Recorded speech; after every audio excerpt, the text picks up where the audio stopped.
You know what I'm here for. Back on top, punching the clock, clutching sanity. What's good, y'all? Welcome back. We knew the Portland Trailblazers were going to be the talk of the deadline, and they just made another trade. My last 3 videos now are going to be Portland Trailblazer related, or 3 of the last 4. But that's what we expected. We expected the Blazers to make moves, and now CJ McCollum is no longer the backcourt mate of Damian Lillard.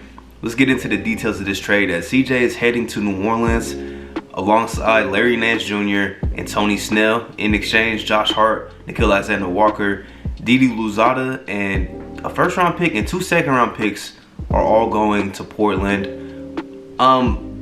We'll talk about the Blazers first, because I don't know, like, it's hard to really gauge this trade without what the rest of the trade deadline looks for them. If this is heading into the reset, which I really want to see. I made a video yesterday talking about how Anthony Simons is the future of this Blazers team, and it should be sooner rather than later. I basically think if they hit the reset, this is a quality trade. You get a little bit of draft equity back, so you have another first-round pick this year. You get a young guy, Nickeil Alexander-Walker, who a lot of people, myself included, thought he was going to take a big jump this year, but maybe he can take that big jump in Portland, you know, the rest of this season and maybe going into next year as well. I still think he has a lot of good basketball ahead of him. It just hasn't worked out the way he wanted it to in New Orleans. And I mean, you get Josh Hart, and if you hit the reset, you can easily flip Josh Hart potentially for another draft pick, maybe a young player. Josh Hart's a very, very valuable asset, you know, when it comes to this positionless era of basketball. A lot of teams will be willing to take a Josh Hart, and I think his contract's not really that bad either, so, or he's not making like an insane amount of money for his role in his production, but even so, he's a very productive player in what he does. I think a lot of teams will be willing to trade a first-round pick. Contending teams will be willing to trade a first-round pick. I mean, I think if they go into the reset, this is a fine trade, considering what everything was being said about CJ McCollum, how he's not really a great asset. He's making $30 million a year, never been an all-star, kind of, you know, gets injured here and there. Is he worth, you know, giving up pieces to actually bring him in? And I think this is better than what a lot of the talks were. They were saying he was a negative asset, which means you're probably gonna have to attach stuff to get rid of him. Now, they did attach some things, and that's why this is a hard trade to gauge. And if it was any other team that had a clear direction, I would kind of understand why, but I don't understand. I don't see the direction of this Blazers team. They keep saying they want to build with Dame. They want to build with Dame. Dame wants to be there, blah, blah, blah. And trades like this, trades like the one they made in the Norm Powell deal, it's just ones that it's like, you know, what is the direction? Are you going to be able to build a competent team around Dame? I don't think so. But if they are heading to the reset, this is a fine trade. This is an okay trade. You got something back for CJ, a young talent, some picks.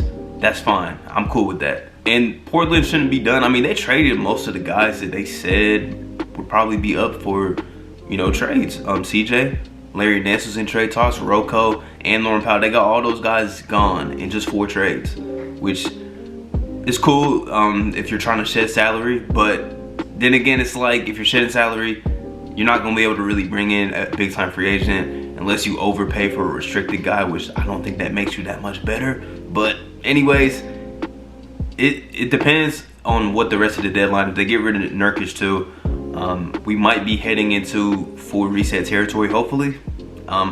It's hard to judge, you know, to grade this trade, because I want to see what the rest of the deadline looks like and what the direction is for this team going forward.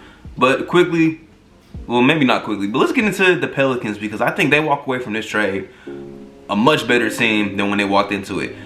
This has been a roller coaster season. I mean, the whole Zion experience, since Zion has got drafted there, since AD's got traded away, basically, this whole Pelicans experience has been a roller coaster. I mean, first year they were talking about playoffs. You know, we could be the 8th seed. Zion missed a bunch of time. They didn't get there. Second year, last year, they're like, okay, playing situation, we're at least a playing team. You know, we had some vets. We got a new head coach. Didn't happen. One of the most disappointing teams last year. And this season, with Zion being out, expectations have been super low for this team. But quietly, since they got off to a 1-12 start, since BI has been fully healthy, this team has been okay. They've been cool. They've been like hovering around 500, which is fine. Like, that's cool. You know, the expectations were low for this team anyways. And now I think they're sitting at the 10th spot. And this is a buy-in type of move. Like, we might as well make the play-in and see what happens. I like this trade for the Pelicans, not just for this season, but obviously whenever Zion comes back, which we probably all expect it to be next year, but they still are giving fans hope that he will be back this season. I don't think he will. But either way, getting CJ McCollum, he's a vet. He's got playoff experience. He's had games. He's closed series out. Like, this is a big-time, performer when it gets to the postseason. And I just think this is a very good trade. You just needed to shake it up a little bit. And you needed to add somebody that you can consistently trust on the perimeter with BI, because Devontae Graham's cool, but he's just very inconsistent. He's had some good moments. Nikhil was not getting the job done. He got moved to the bench. So this is a very good move. I kept seeing this rumor, and the more I saw it, the more I liked it. I'm like, they might as well. I mean, it's not going to take you over the hump or anything, but CJ is a very good player, and now we'll see CJ in a backcourt by himself. I'm excited for that. Him and BI are going to be a nice 1-2 punch on the perimeter. And then when Zion comes back, that just adds to it. And then you also get Larry Nance Jr., who is a ultimate glue guy. He can guard multiple positions, can run some small ball 5 for you. And he's a adequate floor spacer. He's not amazing, but he won't be in Zion's way too much, which is cool. And also getting Tony Snell, whether you keep Tony Snell, whether you don't, an extra floor spacer who's been shooting like 40% from 3 for his career. So very good, just a very good return, honestly. I mean, you get the best player in the deal, and you probably got like maybe the second best player too. Like, this is a very good trade. You only gave up a first, which this team, the Pelicans, they don't really draft great anyway. So it's like, what's the first gonna be if we are contending for a play-in spot? It's gonna be like maybe end of the lottery if they don't make it in. Like, that's fine. I mean, the last time they had a pick like that, they took Kira Lewis Jr., who hasn't really done anything. So go ahead, give up the draft picks, get some players that can help you today. I love this trade for New Orleans. It's just hopefully Zion gets back sometime. But CJ's gonna be in the backcourt basically by himself.